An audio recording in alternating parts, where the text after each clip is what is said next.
Assalamualaikum warahmatullahi wabarakatuh. Selamat pagi, selamat siang, selamat malam sahabat kreatif semua.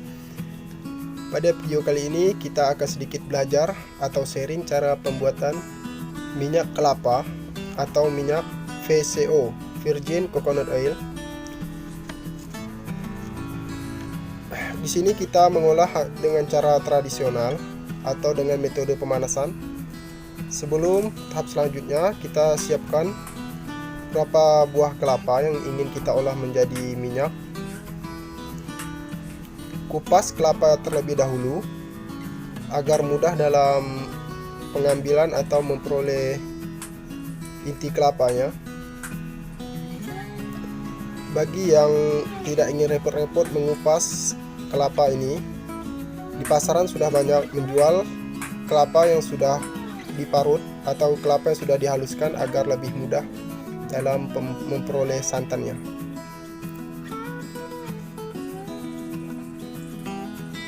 Bagi sahabat kreatif yang ingin mencoba membuat minyak kelapa ini, disarankan untuk memilih kelapa yang sudah tua karena santannya lebih banyak dan hasil akhir minyaknya sendiri akan lebih bagus.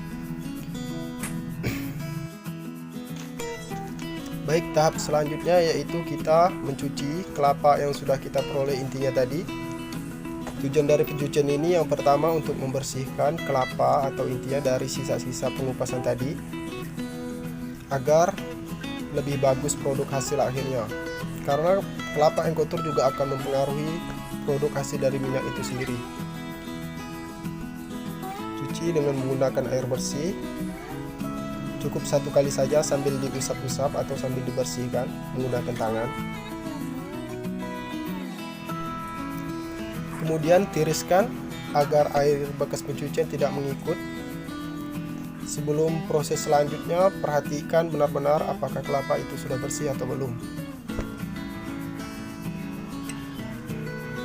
Baik, setelah ditiriskan tadi, kita tunggu sebentar sampai airnya meniris ke bawah.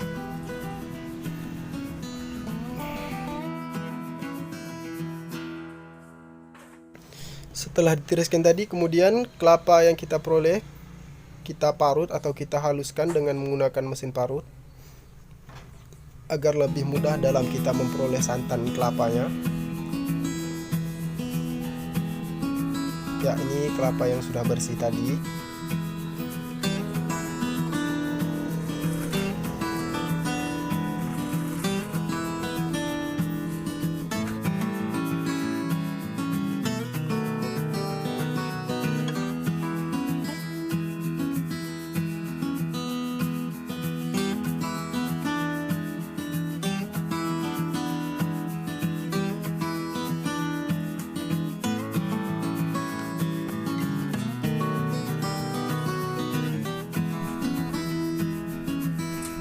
Ya, mohon maaf, di sini mesin parutnya agak sedikit terkendala karena mesinnya sudah sangat tua. Nah, kemudian dalam proses pemarutan diperhatikan caranya dan lebih berhati-hati lagi dalam proses pemarutan ini. Karena mesin parut ini matanya sangat tajam sekali, bisa dilihat itu. Kelapa saja bisa hancur, apalagi tangan kita. Bagi teman-teman yang tidak memiliki mesin parut di rumahnya, bisa menggunakan mesin parutan manual menggunakan tangan seperti gambar di atas, tapi akan sedikit menyita waktu kalian dan menyita tenaga kalian.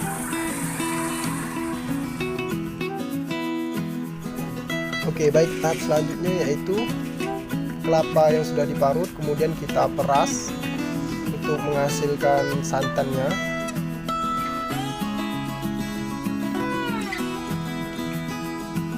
Pada proses pemerasan ini sendiri kita juga masih melakukannya secara manual. Sebelum kelapa itu diperas atau kelapa sudah parut itu diperas, kita pilih dulu, kita pisahkan terlebih dahulu kelapa yang tidak ikut hancur. Kita pisahkan.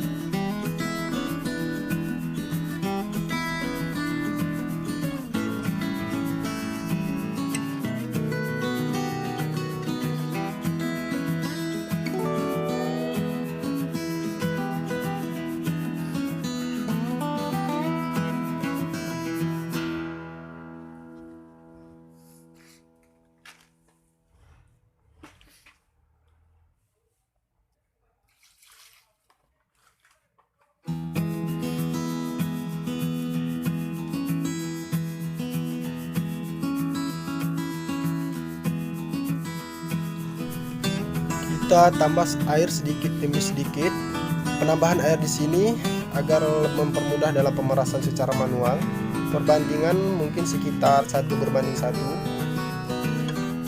Dan untuk teman-teman yang nggak mau repot-repot, di pasar juga tersedia santan kemasan.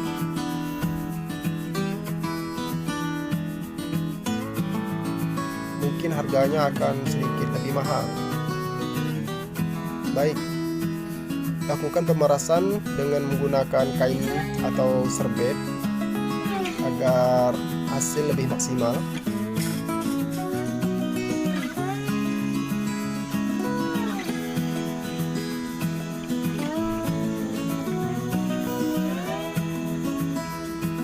Dalam proses pemerasan ini dilakukan sebanyak 2 kali pengulangan agar santan yang keluar dari kelapa itu lebih maksimal. Untuk ampasnya sendiri atau sisa dari perasan itu jangan dibuang, bisa digunakan untuk seperti pakan ayam, pakan bebek. Jadi dari semua yang kita gunakan tidak ada yang terbuang.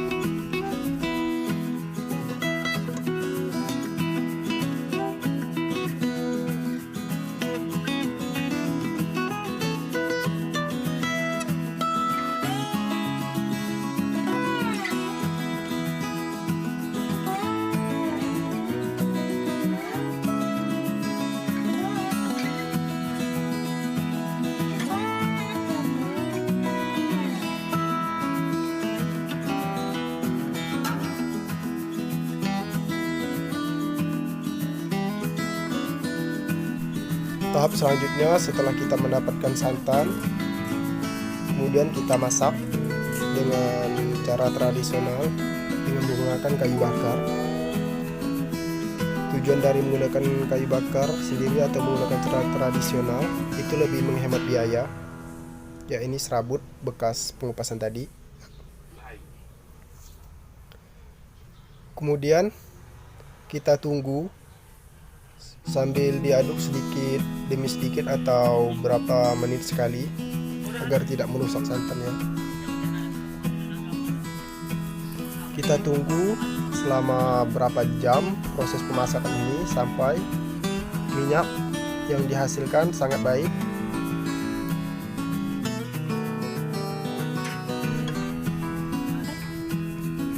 Api dari tungkunya sendiri harus kita perhatikan, jangan terlalu besar, juga jangan terlalu kecil, karena kalau terlalu besar mungkin akan berpengaruh, dan apabila terlalu kecil mungkin proses pemasakannya akan agak lama sehingga akan menyita waktu kita.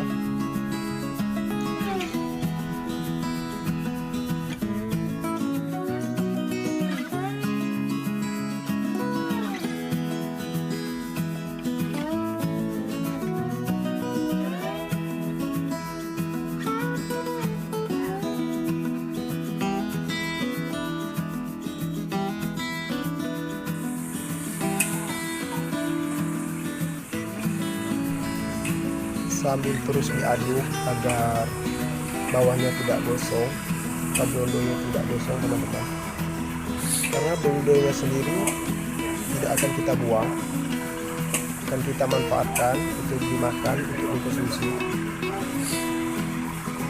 Di daerah kami sendiri blondo itu disebut tai minyak. Ya, ini setelah beberapa jam, sekitar 1,5 jam ditunggu, dimasak menggunakan api sedang. Di sini sedikit ada perubahan, bukan sedikit tapi banyak perubahan, dari warna putih menjadi warna kecoklatan. Kalau sudah seperti ini, tidak lama lagi minyaknya akan masak sehingga proses pemasakan mungkin akan selesai. Sambil terus diaduk secara perlahan agar bawahnya tidak gosong teman-teman.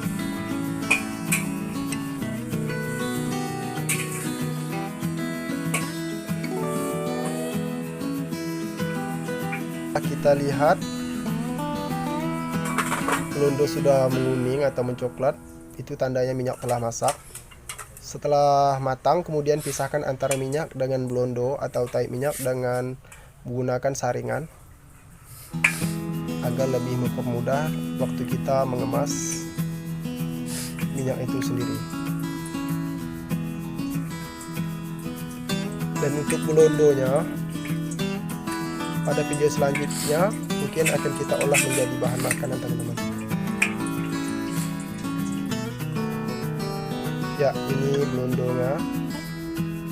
Ini minyak yang telah kita hasilkan mungkin tidak terlalu banyak karena kelapa yang kita gunakan tidak terlalu tua, karena kelapa kebun kita sendiri. Kemudian minyak yang telah kita hasilkan kita masukkan ke dalam wadah, ke dalam botol. Botolnya sendiri sudah kita bersihkan agar tidak mempengaruhi kualitas dari minyak itu sendiri.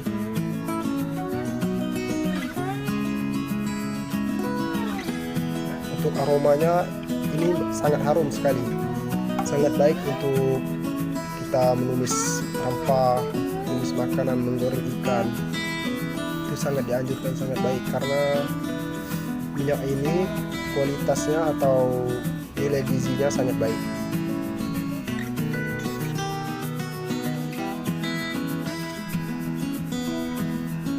Ya, kita hasilkan minyak sekitar 300 ml. Tidak terlalu banyak teman-teman karena kita sudah sedikit menggunakan kelapanya. Ini belondonya yang selanjutnya akan kita olah. Kemudian ini kandungan nilai gizi dari PCO sendiri, teman-teman bisa baca. Sekian teman-teman video tutorial cara membuat minyak kelapa. Terima kasih telah menonton. Jangan lupa like, share, comment, and subscribe.